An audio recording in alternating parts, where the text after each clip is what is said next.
We back, party people, with another reflection on the Daily Vedantic.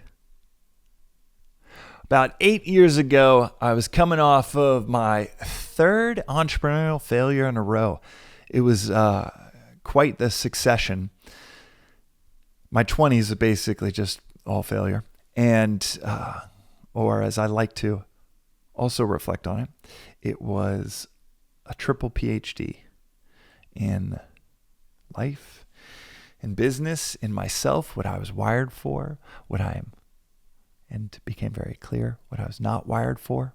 I was coming off of my third failure, and this one was pretty high profile. We had taken a company in 2 years to a $400 million valuation. We ended up selling it 4 years after that for a fraction of that.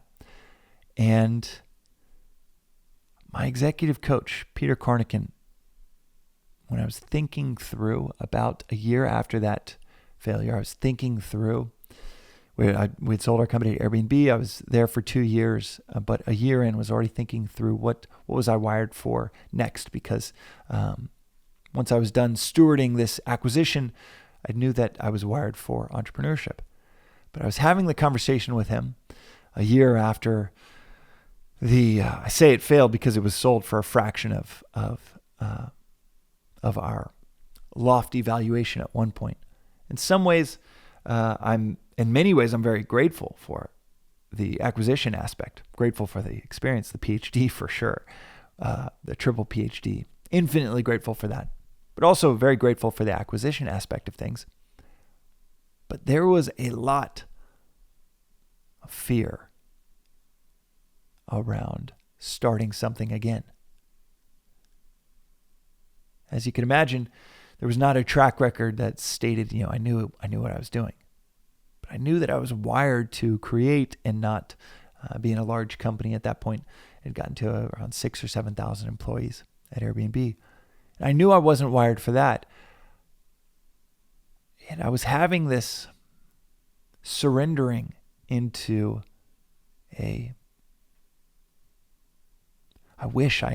thinking about it, I wish I could have survived in a large environment like that. So comfortable. It's the land of milk and honey and a company like Airbnb, but I knew I was wired to create things from scratch. And part of that might have been mission orientation, a lot of problems to be solved in the world. Part of that very well still could be compulsion of not wanting a boss or authority over me. So it is neither good nor bad to have that wiring. It's not what you do, it's what you do it for that matters. Starting a company might be high-minded. It might be the most selfish act one could jump into. It's really, and this is the timelessness of this principle within Vedanta, cannot be overstated. It's not what you do, it's what you do it for that matters. But on this topic, in this conversation I was having with my executive coach, he said something so poignant. He said, yeah, well, James, when we say yes to life, we say yes to it all.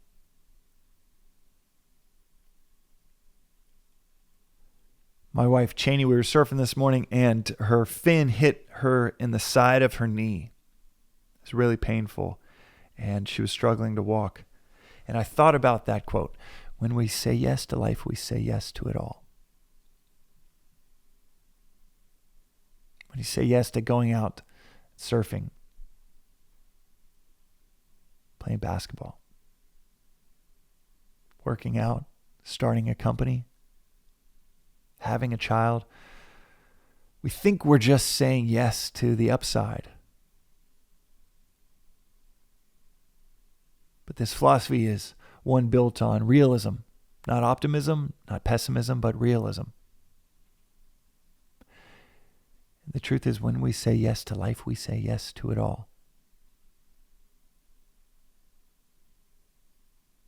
About a week ago, I was at a friend's house and he had a philosophical discussion group, and the topic was creating life.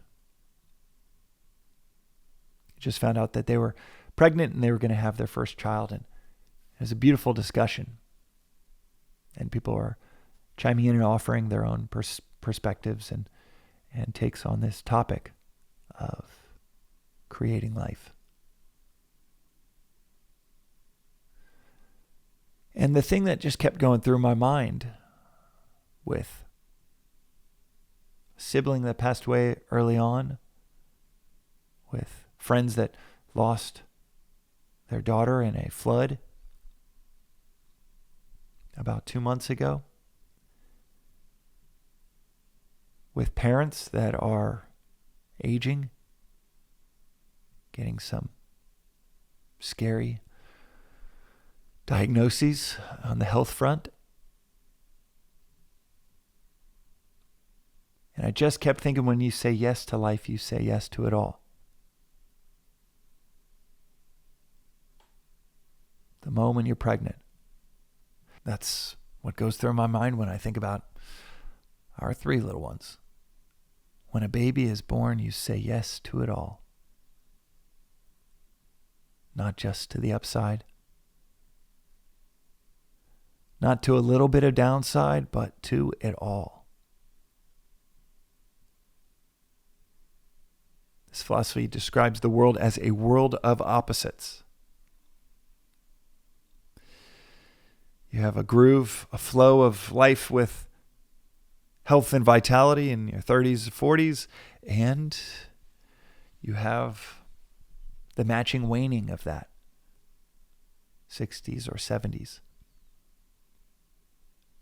My dad, who's been a stalwart of principled living, of positive mental attitudes throughout thick and thin, wrote a note to us saying that he thought he'd be ready for aging, and he knows he's not.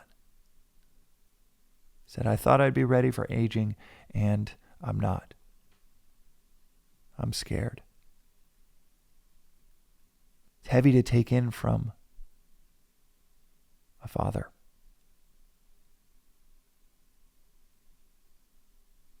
But when we open our eyes, it's written on every wall in every direction.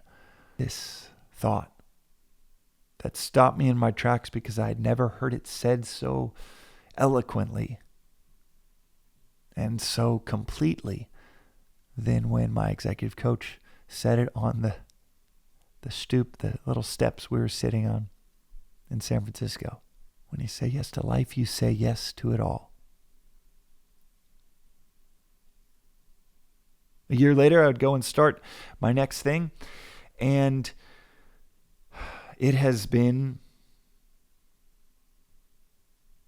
nearly effortless in the way that my next thing has been built. It's been full of challenges, for sure. But I think the difference in this company than all of the others in the past, the company that I'm building now called Magic Mind, a little beverage company, 5 years in, and 12 employees and 50 million in revenue, profitable, and certainly going to have its continued ups and downs. Yeah, there's not a single company in history of the world that doesn't have its ups and its downs. Even Amazon's stock, you can look at that and be like, oh, that's what building perhaps the coolest company in the history of the world looks like. Up and down, up and down, up and down, even on its way up. And the truth is, there will be a day when it shuts its doors. Every man-made anything has its sunrise and its sunset. But what was so different about Magic Mind, but what seems so effortless even in the midst of a lot of effort within Magic Mind, I only mention those numbers to highlight that it's gotten to significant scale with this feeling of it feeling effortless, again, in the midst of a lot of effort. But I think the reason it has found a groove, it's felt like flow, is because for a year I was bracing myself for the reality of starting something instead of deluding myself in eternal optimism that there won't be the ups and downs. It was a year of preparation preparation towards reality instead of delusion towards preference. And that preparation was a preparation for all of the moments of life, the moments of death, all along the way. All of the likely hardships, all of the challenges. It was an awareness of those as much as there was any awareness of any wins that might happen along the way. Socrates defined philosophy as preparation for death. Philosophy, as this podcast project defines, as clarity.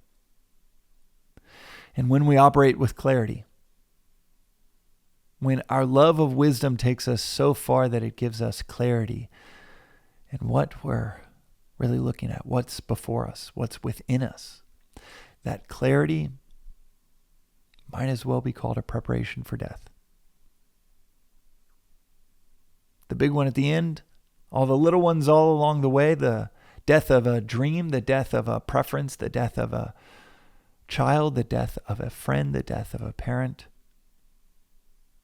the death of a story, the death of an identification. It's preparation for all of that because we're all sitting here and we said yes to life.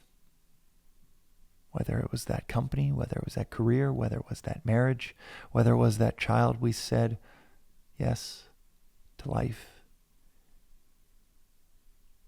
And whether we know it or not, we said yes to it all. To expect the worst, as Swami will say so often in his lectures, to expect the worst is pessimism, but to be prepared for the worst is philosophy. So any adventure you might be setting on soon, or any adventure you find yourself in the midst of now, prepare for the realities of saying yes to life. And when you're prepared for it, when you take time to reflect philosophically each morning, maybe the challenges will feel effortless. That is today's reflection on the Daily Vedantic. We'll see you next time.